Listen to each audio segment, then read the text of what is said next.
ओम शांति। गुणों का भंडार निराकार शिव बाबा सर्वशक्तिमान रहमदिल परोपकारी।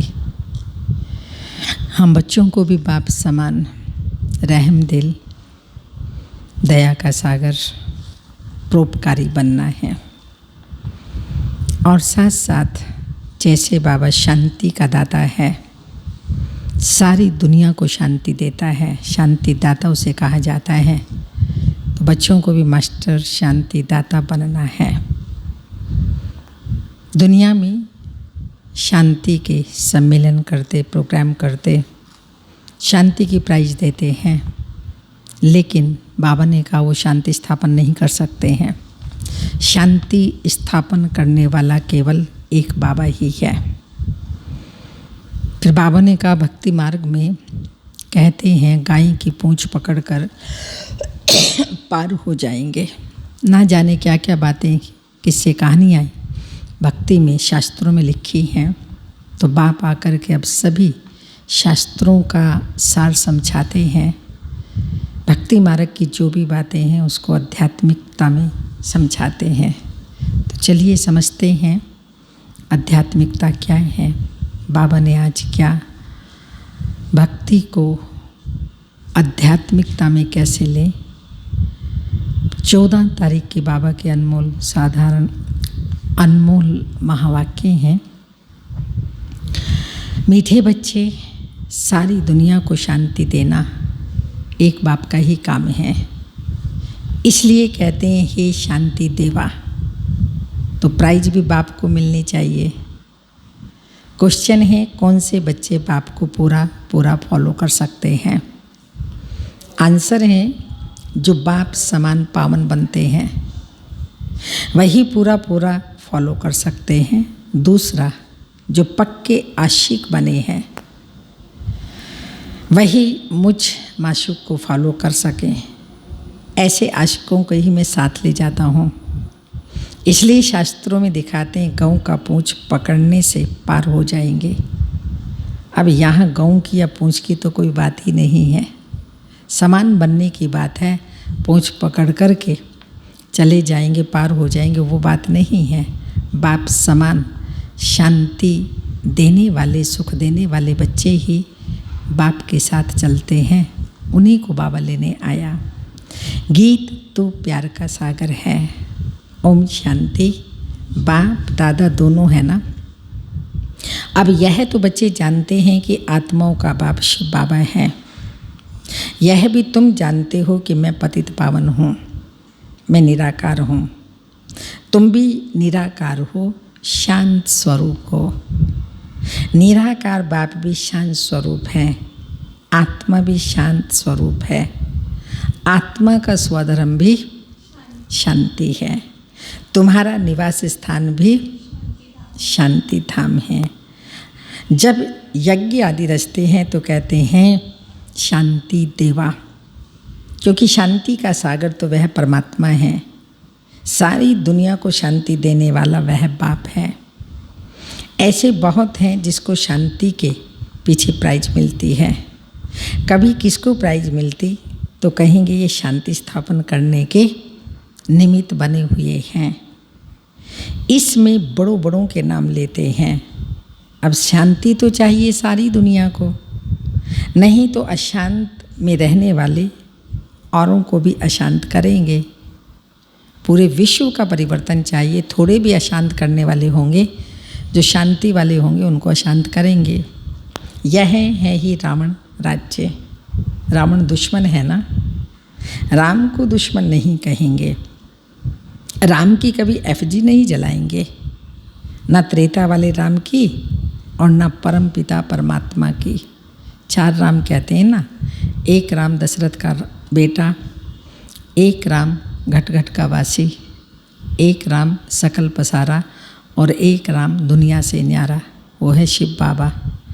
तो बाबा ने कहा उसकी भी एफजी नहीं जलाते, त्रेता वाले राम की भी एफजी नहीं जलाते। राम राज्य तो सब चाहते हैं, परंतु राम राज्य किसको कहा जाता है यह भी कोई नहीं जानते। सिर्फ कहते हैं नई दुनिया हो, नई दिल्ली में राम राज्य हो। नई दिल्ली कहते हैं, नाम तो बहुत रखे जाते हैं। दिल्ली सबकी कैपिटल रहती है। दिल्ली ही परिस्थान थी। राधे कृष्ण को भी वहाँ ही दिखाते हैं। यह दोनों ही मुख्य प्रिंस और प्रिंसेस हैं। सिर्फ दोनों नहीं, जरूर और भी होंगे। 8 राजाई तो गाई जाती हैं, तो बुद्धि से काम लेना है।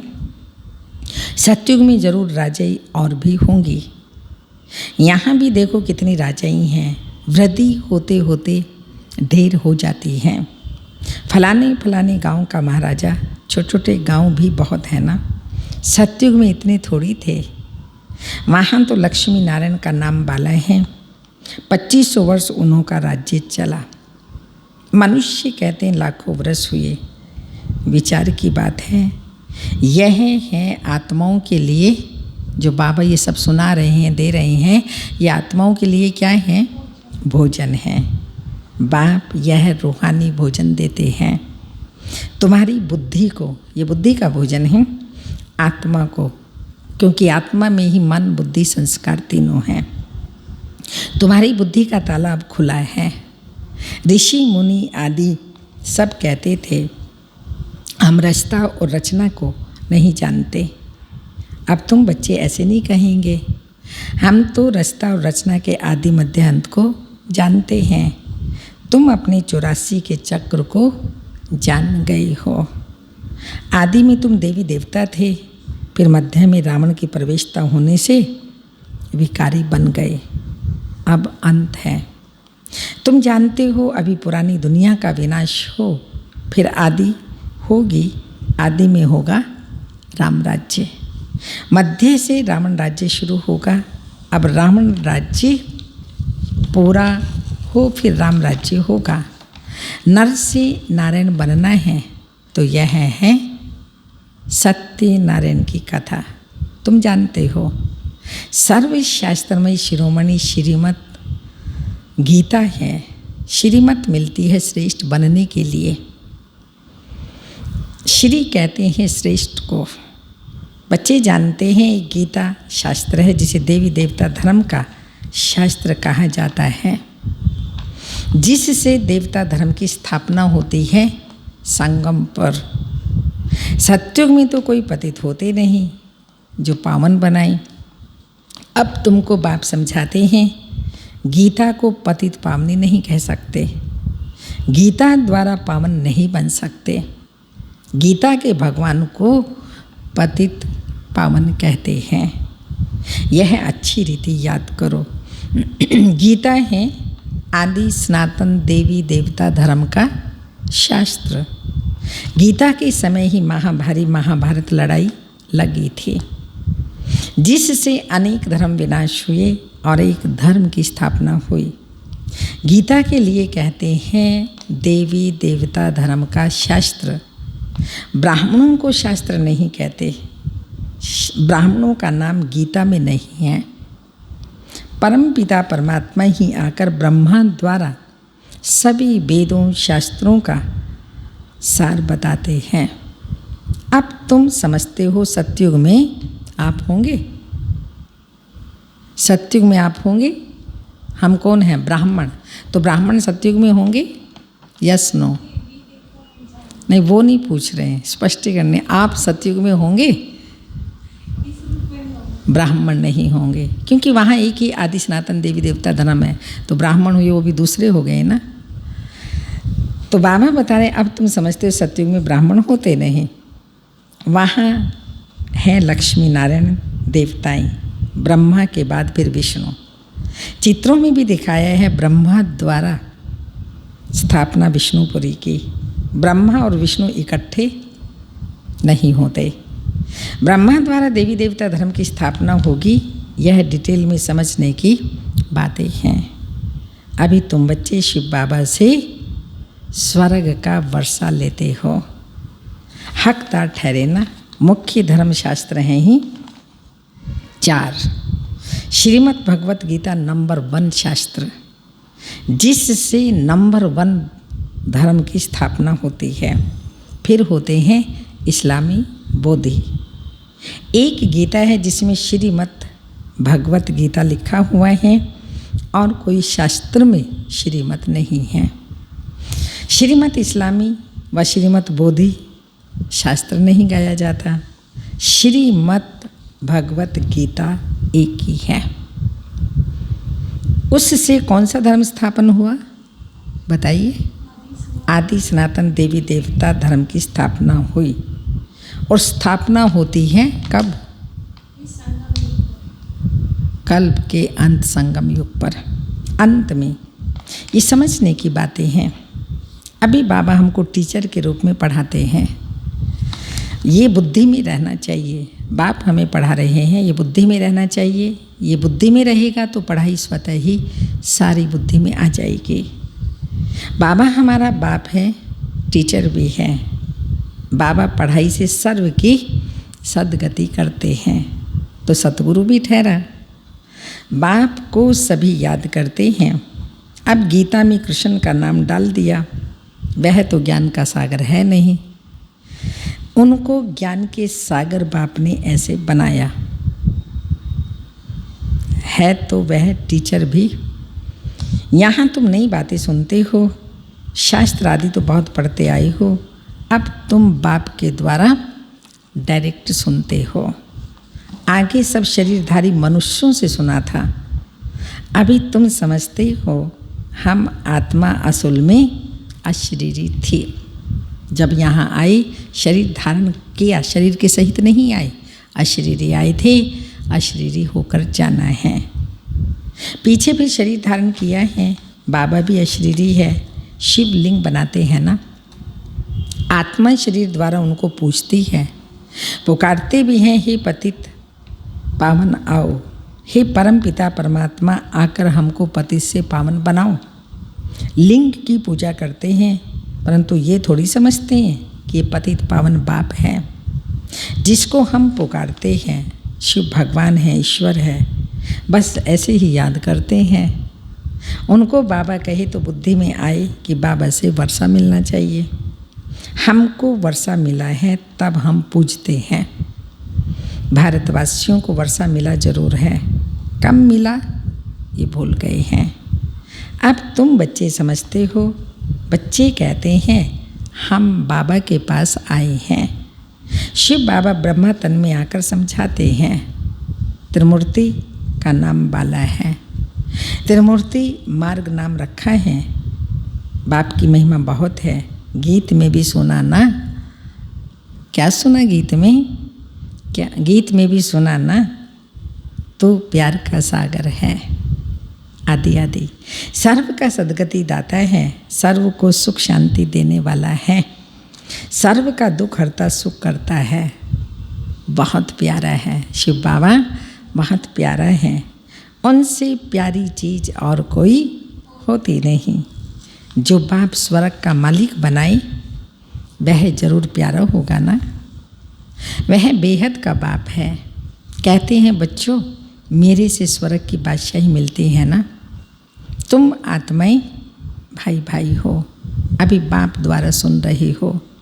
सभी आत्माएं बाप को याद करती हैं, बाबा हमको आकर पावन बनाओ। अब आत्मा कहती है बाबा आया हुआ है पावन बनाने। कहते हैं बच्चों 5000 वर्ष पहले तुमको मैं पावन बनाने आया था। अब मुझ बाप को याद करो तो तुम्हारे विकर्म विनाश होंगे और तुम्हारे सब दुख दूर हो जाएंगे। पुकारते भी हैं हे पतित पावन आओ, अथवा तालियां बजाते रहते हैं, रड़ियाँ मारते रहते हैं पतित पावन सीताराम आदि आदि। तो खुद पतित ठहरे ना। यह है ही नर्क। रौरव नर्क कहा जाता है। गरुड़ पुराण में तो रोचक बातें बहुत लिख दी हैं कि यह करने से यह बनेगा, यह होगा आदि आदि। फिर कह देते हैं गौ का पूंछ पकड़ने से स्वर्ग में चले जाएंगे, ऐसा लिखा हुआ है। अब जानवर की तो बात ही नहीं है। तुम सब कौन हो? आप गौ माता हो। तुम्हारी पूंछ अथवा तुम्हारी पीठ जब तक कोई ना पकड़े तब तक रास्ता मिल न सके। पूंछ तो है नहीं, कहते भी हैं तुम्हारी पूंछ पकड़ कर तर जाएंगे। अब यहाँ पूंछ को तो पकड़ना ही नहीं है, तुम्हें तो फॉलो करना है। माता पिता को, वरिष्ठ भाई बहनों को फॉलो करना है। सन्यासियों के फॉलोअर्स तो बहुत हैं, परंतु फॉलो करना अर्थात पवित्र बनना। वो कोई फॉलो नहीं करते, पवित्र नहीं बनते। यहाँ बाबा कहते फॉलोअर्स बनो, जैसे ब्रह्मा बाप ने हर कर्म किया तुम भी। पुराण में तो बाबा ने कहा कि सब वो पूंछ आदि पकड़ करके तर जाएंगे, ऐसे लिखा है। अब यहाँ पूंछ पकड़ना नहीं, परंतु फॉलो करना है। सन्यासियों के फॉलोअर्स तो बहुत हैं, बहुत फॉलो करना, हाँ, परंतु फॉलो करना है पवित्र बनना। तो तुम हो सच्चे सच्चे फॉलोअर्स। शिव बाबा कहते हैं मैं आया हूँ तुमको वापस ले जाने। तुम मुझे याद करो तो तुम्हारे सब पाप भस्म हो जाएंगे। पावन बनने बगैर फॉलो कर नहीं सकेंगे। शिव बाबा को पूरा फॉलो करना है। यहाँ तुम बैठे हो फॉलो करने के लिए। भक्ति मार्ग में भी मुझे याद करते हो। तुम जानते हो आत्माएं हैं आशिक, परमात्मा है माशूक। आत्माएं उनको याद करते हैं और वह आए हैं लेने के लिए। कहते हैं मुझे फॉलो करो तो तुम्हारे को मैं साथ ले जाऊंगा। कैसे फॉलो करो वह भी समझाता हूँ। मैं हूँ पावन, तुम हो पतित, तो जरूर पावन बनना पड़े, तो जरूर फॉलो करना पड़े। विकारी तो फॉलो कर न सके। फॉलो करने के लिए मेरे समान पवित्र बनो। क्या मैं पतितों को अपने साथ शांति धाम ले जाऊंगा? इतनी सब मनुष्य भक्ति, जप, तप, दान, पुण्य आदि करते हैं मुक्ति पाने के लिए, क्योंकि यहाँ दुख है और चाहते हैं हम अपने घर जाएं। बाप कहते हैं तो जरूर पवित्र बनना पड़ेगा। मैं पावन हूँ, तब तो तुमको पावन बनाऊंगा। आऊँगा भी ब्रह्मा के तन में। मैं रचता हूँ, मैं इस ब्रह्मा के तन में आता हूँ। दिखाते भी हैं ब्रह्मा द्वारा बाप देवी देवता धर्म की स्थापना करते हैं। तुम बीके हो। अब जानते हो शिव बाबा को फॉलो करना है। बाप कहते हैं मुझे याद करो, तो मैं प्रतिज्ञा करता हूँ। शिव बाबा बच्चों से प्रतिज्ञा करते हैं पावन दुनिया में ले चलूँगा, और कोई उपाय नहीं है। कहते हैं पतित पावन आदि आदि, या तो सृष्टि दृष्टि ऊपर जाती है या तो पानी की तरफ देखते हैं। गंगा तो पतित पावनी है ही नहीं, यह तो सागर से निकली हुई नदियाँ हैं।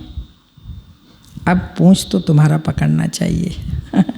तो बाप कहते हैं तुमको पावन बनना है, मेरे को फॉलो करना है, तब ही साथ ले चलेंगे।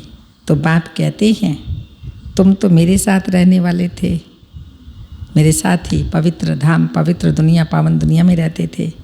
अब 84 का चक्र लगाई पतित बने हो। अब फिर मेरे को याद करो तो पावन बन जाएंगे। सन्यासी भी गृहस्थी को कहते हैं फॉलो करना है तो घर बार छोड़ो। बाप कहते हैं मैं तो परम धाम में रहता हूँ, तुम भी चलेंगे, यहाँ ही विशेष सागर में रहना है। अच्छा लगता है यहाँ रहना? बाबा पूछते हैं विशेष सागर में रहना अच्छा लगता है? तुम तो पुकारते आए हो हे पतित पावन आऊँ। अब बाप आए हैं, साथ ले जाते हैं। कल्प कल्प आकर तुमको साथ ले जाता हूँ, फिर सत्युग में तुम बहुत सुखी रहते हो। यह लक्ष्मी नारायण स्वर्ग के मालिक थे ना, इनको इतना सुख देने वाला कौन? Heavenly God father. बाप याद दिलाते हैं तुम हमारी जयंती मनाते हो। परमपिता परमात्मा की जयंती सभी भारतवासी मनाते हैं। हमारा यह बर्थ प्लेस है। भारत शिव बाबा का बर्थ प्लेस है। क्रिश्चियन थोड़ी मानेंगे, वह तो क्राइस्ट को मानेंगे। शिव जयंती भारतवासी मनाते हैं। यह सर्व के पतित पावन बाप का बर्थ प्लेस है। बाप सबको सुख देने वाला है, सर्व को लिबरेट करने वाला, तो भारत कितना ऊंच है, जिस भारत में स्वयं परमात्मा आते हैं। बाप जानते हैं ड्रामा अनुसार जब हमारे बच्चे बहुत दुखी हो जाते हैं तब मैं आता हूँ वर्षा देने। तो बाप है ज्ञान का सागर, सुख का सागर आदि आदि। बच्चों को वर्षा दे रहे हैं, कहते हैं मुझे फॉलो करो। ये जानते हो हम आत्मा विकारी हैं, इसलिए शरीर भी विकारी है। सत्युग में आत्मा पवित्र है तो शरीर भी पवित्र मिलता है। अब बाप कहते हैं बच्चे पावन बनो। तो याद से ही आत्मा तमो प्रधान से सतो प्रधान बनेगी। अच्छा, मीठे मीठे सिक्के लदे बच्चों प्रति माता पिता बाप दादा का याद प्यार। Good morning, diamond morning. रूहानी बाप की रूहानी बच्चों को नमस्ते। रूहानी बच्चों की रूहानी माता पिता बाप दादा को याद प्यार। गुड मॉर्निंग, डायमंड मॉर्निंग, ओम नमस्ते। तो धारणा के लिए मुख्य सार है बाप से स्वर्ग का वर्षा लेने के लिए मैं आत्मा भाई भाई हूँ, ये पक्का करना है। वर्षा लेने के लिए आत्मा भाई भाई ये पक्का करना है, क्योंकि आत्मा ही वर्षा ले रही है और आत्मा ही स्वर्ग में जाएगी। बहुत प्यार से रहना है, भाई भाई समझना है, ये दृष्टि पक्की करनी है, फिर बहुत प्यार से रहना है। जैसे बाप प्यारे ते प्यारा है ऐसा प्यारा बनना है। सेकंड पॉइंट, बाप समान पावन बनकर बाप को पूरा पूरा फॉलो करना है। बाप के साथ वापस घर शांति धाम चलने के लिए पावन जरूर बनना है। वरदान है याद के आधार पर माया की कीचड़ से परे रहने वाले सदा चेयरफुल भाव। कोई कैसी भी बात सामने आए सिर्फ बाप के ऊपर छोड़ दो। जिगर से कहो बाबा, जिगर से कहो, दिल से कहो बाबा, तो बात खत्म हो जाएगी। जहाँ बाप है वहाँ बातें नहीं, जहाँ बातें हैं वहाँ बाप नहीं। तो दिल से कहो मेरा बाबा, तो फालतू बातें खत्म हो जाएंगी। ये बाबा शब्द दिल से कहना ही जादू है। माया पहले पहले बाप को ही तो बुलाती है, इसलिए सिर्फ इस बात पर अटेंशन दो तो कमल पुष्प के समान अपने को अनुभव करेंगे। जैसे कमल का फूल न्यारा प्यारा होता, कीचड़ में रहता, संसार में रहते हुए अपने को कमल पुष्प समान अनुभव करेंगे। याद के आधार पर माया के समस्याओं की कीचड़ से सदा परे रहेंगे, कभी किसी भी बात में हलचल में नहीं आएंगे। सदा एक ही मूड होगी, चेयरफुल। अप डाउन भी स्थिति नहीं होगी, फेस भी ऐसा वैसा कभी नहीं होगा, सदा हर्षित मुख। स्लोगन, पवित्रता की धारणा व धर्म को जीवन में लाने वाले ही महान आत्मा हैं। पवित्रता की धारणा, धर्म अर्थात धारणा, धारणा व धर्म को जीवन में लाने वाले ही महान आत्मा हैं। आज का तपस्या का पॉइंट है, कई बच्चे कहते हैं जब योग में बैठते हैं तो आत्म अभिमानी बनने की बजाय सेवाएं याद आती हैं, लेकिन ऐसा नहीं होना चाहिए। याद माना बस मेरा तो एक शिव बाबा, दूसरा ना कोई भी याद ना आए। इवन बाबा आज कह रहे सेवा भी याद ना आए, लेकिन ऐसा नहीं होना चाहिए, क्योंकि लास्ट समय अगर अशरीरी बनने की बजाय सेवा का भी संकल्प चला तो सेकंड के पेपर में फेल हो जाएंगे। व्यर्थ बातें तो आना बिल्कुल भी, उसको जो व्यर्थ बात या कुछ ऐसी आ जाती, व्यक्ति याद आ जाता है, देह याद आती है, पुरानी पराई बातें याद आ जाती हैं, ये तो मतलब ही नहीं योगी के लिए। बाबा तो कह रहे हैं सेवा की बात भी याद नहीं आई जब याद में बैठते हैं। तो अगर ऐसा कोई, बाबा ने कहा अंतिम पेपर आ गया और ये संकल्प आया तो फेल हो जाएंगे। उस समय सिवाय बाप के निराकारी, निर्विकारी, निरअहंकारी और कुछ याद नहीं। सेवा में फिर भी साकार में आ जाएंगे, इसलिए जिस समय जो चाहे वह स्थिति हो नहीं सकती तो धोखा मिल जाएगा। यही महामंत्र है, निराकारी, निर्विकारी और निरअहंकारी। जैसे बाप बना तो बाप के सिवाय और कुछ याद ना आए, एवं सेवा भी याद ना आए। ये तपस्या है। तपस्या सिर्फ बैठ कर के नहीं करना, वो भी है, लेकिन बाप समान बनना ही हमारी तपस्या है। आज की दीदी जी की विशेषताएं हैं, यज्ञ रक्षक सेवाधारी। यज्ञ सेवाधारी, आपके रग रग में यज्ञ के प्रति अटूट प्यार था। यज्ञ को किसी भी प्रकार की आँच ना आए, उसके लिए आप बहुत ध्यान रखती और हर एक को यज्ञ की अमानत को संभालने के लिए निस्वार्थ सेवा करने की प्रेरणा देती। हमारा भी दीदी के समान यज्ञ से, यज्ञ कोई दीवारें नहीं है, मनुष्य आत्माएं हैं, उनसे प्यार और यज्ञ की एक एक वस्तु की संभाल, हम उनकी संभाल करते हैं, बाबा के यज्ञ की, और बाबा फिर हमारी संभाल करता है और कर रहा है, जो प्रैक्टिकल में देखते हैं। तो ऐसी थी हमारी आदरणीय बड़ी दीदी जी। ओम शांति।